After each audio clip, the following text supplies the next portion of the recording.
Best Irish music on irishradio.org with Jerry Byrne. Irish Radio, I'm Jerry Byrne. Now, since COVID hit and all the rest of them, speaking to many of the great and the good and the talented, and boy, what an incredible amount of talent we've got in Ireland. My next guest is a young lass with a lot of talent who was busy on the stages and on the roads, particularly in the south of Ireland before COVID. And from her home in North Cork, I'm delighted to say hello to the one and only Laura Dunlea. Laura, how are you?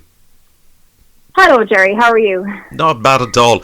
Listen, lovely to catch up with you. Tell me this: how did it all start in the music for you?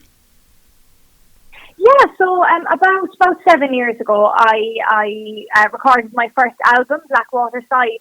How it came about really was I entered a local competition, and I ended up winning the competition, and the prize was a 12-track album with a recording studio just up the road from myself. So yeah, I won the competition, and at the age of 15, I suppose it was something on the horizon to record an album. But nonetheless, it was a challenge, and I took it on with both hands, and I was delighted then to release my first 12-track album in 2014, and then I went on then to release a second album then in 2016. So thankfully it all went very well so far anyway. That's excellent. Well done. I mean, I know that many of your songs and many singles that you've released have been very, very well received. Yeah, I'm delighted that people take so well to them. Since the second album, I have had 3 singles recently and a new single, as you know, Ireland for the Summer, and like that, it has been a year and a half since my last single, and, people took up right where it left off, and I'm delighted with the support, for the new single. It's great, Right, that is excellent. The thing was, before COVID has really sort of put paid to everybody involved in the performing arts right across the world. But you were a busy lass doing on stage before COVID hit.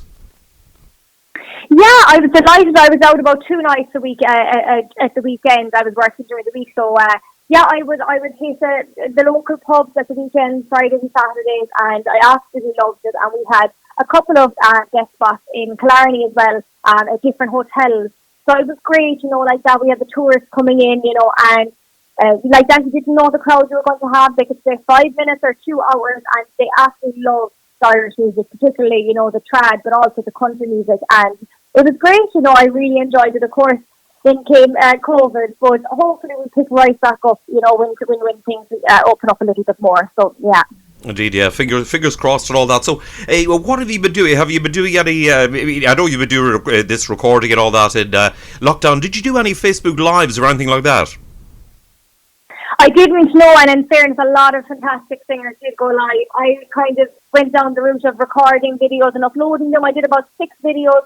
I say absolutely fair play to those that did the Facebook Live. I would much rather pre-COVID, obviously, to have a crowd of people in front of me. But when you put a camera in front of me and say it's live, it's not the same thing for me. But so I went away and recorded a couple of videos from my sitting room and uploaded them to Facebook. And thank God they were very well received.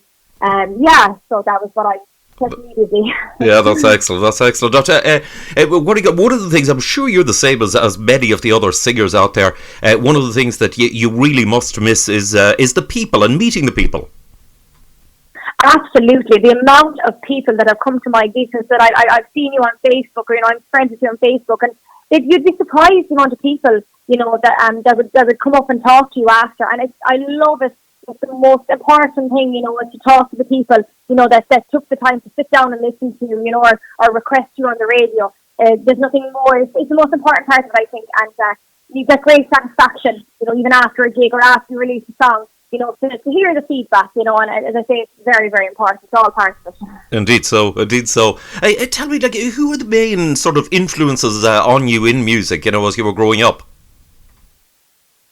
Yeah, so when I was growing up, the radio would always be on the house. My parents and my grandmother, and she always had the radio on in the house. And my great-great-grandmother was a music teacher. She taught the fiddle. So it's definitely in the blood, all right. But yeah, growing up like that, and I sang a lot in the church choir as well. So that gave me a lot of the confidence as I grew older. But yeah, the radio was always on, and I'd always sing along to the radio, definitely you hear a lot of songs. You get to know what kind of music you like to hear. And for me, it was Irish country music. So yeah, always listening to it. That's excellent. Well done. Well done at all. And you've put together your own show, and great to see it doing well. And I think you are what essential ingredient I think in music. And you've got to continually have new names coming forward, and and new voices. Yeah, it's fantastic to see all the young people up and coming artists, and like that they you could just log on to Facebook one day and see there's a brand new singer on the block, and it's fantastic to see like that all the legacy that the older singers that have been out there decades of releasing songs, and it's great that they've led this way, and that they're still flying at it themselves, doing absolutely brilliant. It's great to see the younger people come out as well. From all different parts of the country, like I suppose for my own age down in North Cork and in the south of Ireland, there wouldn't be many my own age, and I know there's, if you go further afield to Tipperary, and Clare, there'd be a lot of singers releasing songs now. But I suppose down my neck of the woods, it wouldn't be that much heard of. But I know up the country, right, Donegal and parts like that, you'd have a lot more singers coming out. But it's great. It's great to see the younger people coming out and releasing songs. It's great to have all the different variety of ages and styles. Indeed so. There's no question, a huge amount of talent just keeps coming out. One thing about Ireland is we certainly pitch way above our weight when it comes to music and the arts.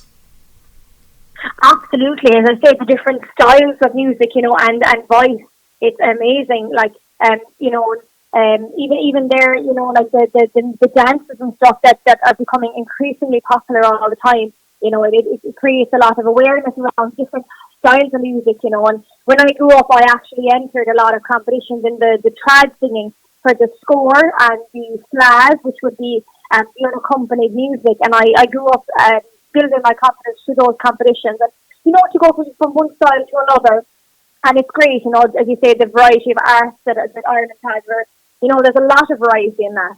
Indeed so. It's absolutely great to see it. Laura, listeners, it's been lovely to catch up with you, lovely to speak to you. I wish you all the success and luck in the world. And listen, as soon as it's safe to do so, hopefully I'll catch you on stage someplace along the winding path. Absolutely, and thank you so much for taking the time to interview me, and I hope that your listeners will enjoy the music on your show, and I thank you so much as well for the airplay. It's always very much appreciated. I always say, if for the airplay I wouldn't be heard of, so I just thank you so much for that, and I really appreciate you taking the time to have me on your show.